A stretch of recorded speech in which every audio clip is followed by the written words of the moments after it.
chased by youth armed with clubs. This woman is fleeing from a death dealer, whose left leg can be seen at the left-hand edge of the photograph.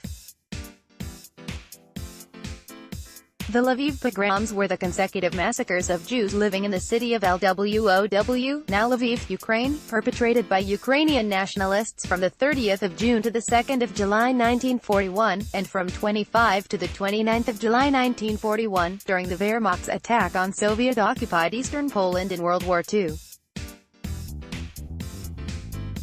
Immediately after the German army entered Lviv, the prison gates were opened and the scale of the NKVD prisoner massacres carried out by the Soviets revealed.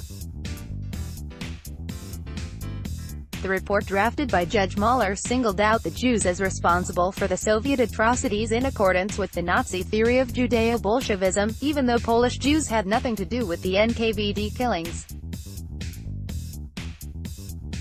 As observed by British-Polish historian Professor Norman Davies, in the Lviv personnel of the Soviet security police at the time, the high percentage of Jews was striking.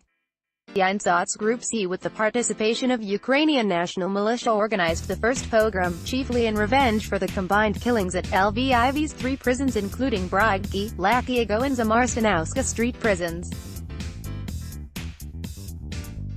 A second pogrom took place in the last days of July 1941 and was labeled Petlura Days, Action Petlura, after the assassinated Ukrainian leader Simon Petlura.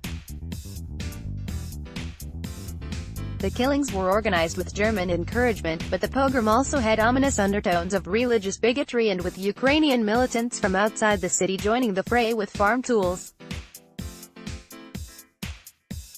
In the morning of the 25th of July 1941, the Ukrainian auxiliary police began arresting Jews in their homes, while the civilians participated in acts of violence against them in the streets. Captured Jews were dragged to the Jewish cemetery and to the Lakiego street prison, where they were fatally shot out of the public eye.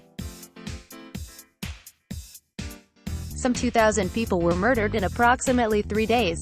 According to historian of the Holocaust Richard Breitman, 5,000 Jews died as a result of these pogroms. Additional 2,500 to 3,000 Jews were shot between these two closely connected pogroms by death squads of Einsatzgruppe.